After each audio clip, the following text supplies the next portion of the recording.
ওর ঘরের লাগোয়া বাথরুমের দরজায় নির্মেদ পেশিবহুল স্ট্যালনের নির্মম মুখ। ওর পড়ার টেবিলে অনেক বই, অনেক খাতা, তার চেয়েও অনেক বেশি দেশি বিদেশি পেন। টেবিলের নিচে একটা বুল ওয়ার্কার। আলনায় এখনো ঝুলছে জিন্স, ডেনিম, রংচটা দামি শার্ট প্যান্ট।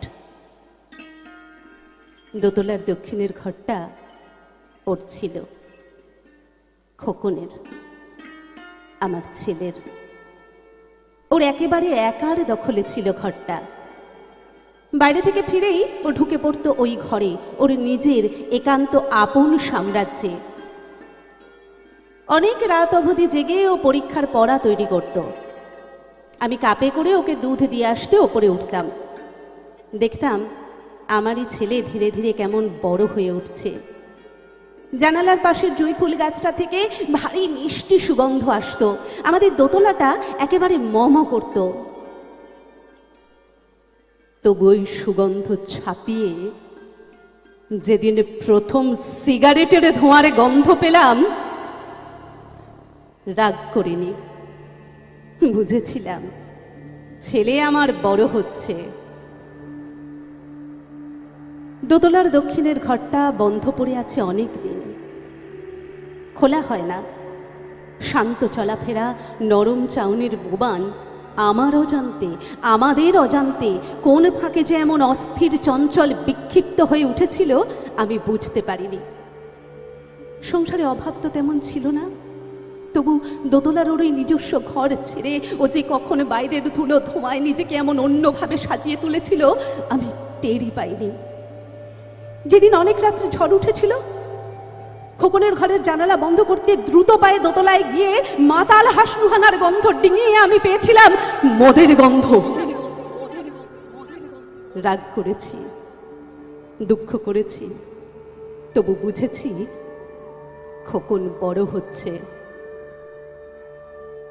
সংসারে ছোটখাটো টুকরো খুশি অথবা যন্ত্রণার টানা পড়ে নেই।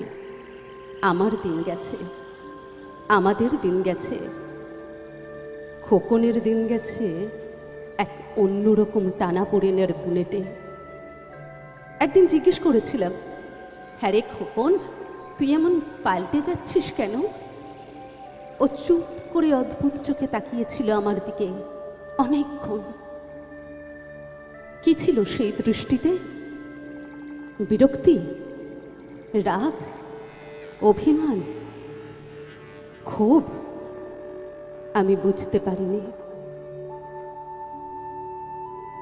ড্রাগ নেওয়ার আসলে কাহিনীটা ধরা পড়ল তখন, যখন খোকন, আমার খোকন, মায়ের হাত ছেড়ে ড্রাগের হাত ধরে এগিয়ে গেছে অনেকটা অন্ধকারের দিকে। তারপর আমারই চোখের সামনে আমার বুকটাকে ভেঙে দোলে মুচড়ে খোকন কেমন দ্রুত পাল্টে যেতে লাগলো।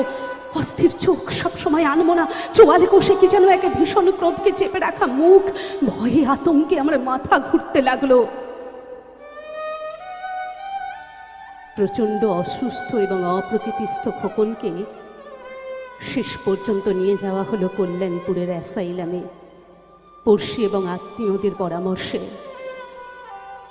সেখানে একদল ডাক্তার এবং কিছু ভালো মানুষ খোকনের মতো বেলাইন হয়ে যাওয়া গাড়িকে লাইনে নিয়ে আসার জন্য প্রাণপাত করে চলেছেন। খোকনের ঘরে শেষ যেদিন গিয়েছিলাম, ওর ডায়েরিতে লেখা কয়েকটা লাইন আমাকে চাবুক মেরেছিল।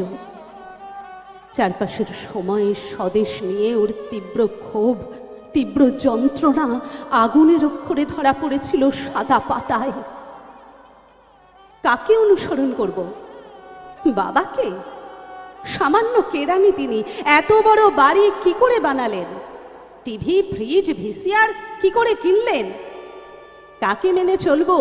মাস্টার মশাইকে, যিনি তার প্রাইভেট টিউশনের ছাত্রদের পরীক্ষার সাজেশনের নাম করে প্রশ্ন বলে দেন? কাকে আদর্শ করব? নেতা, মন্ত্রী, পুলিশ, বিচারক? কাকে? কাকে? মা, তোমরা রোজ খবরের কাগজে পড়ো কোনোদিন তো লজ্জায় ঘৃণায় বিষণ্ণ হয়ে ওঠো না? আমার অবাক লাগে। আমি আর পড়তে পারিনি, পড়তে চাইনি।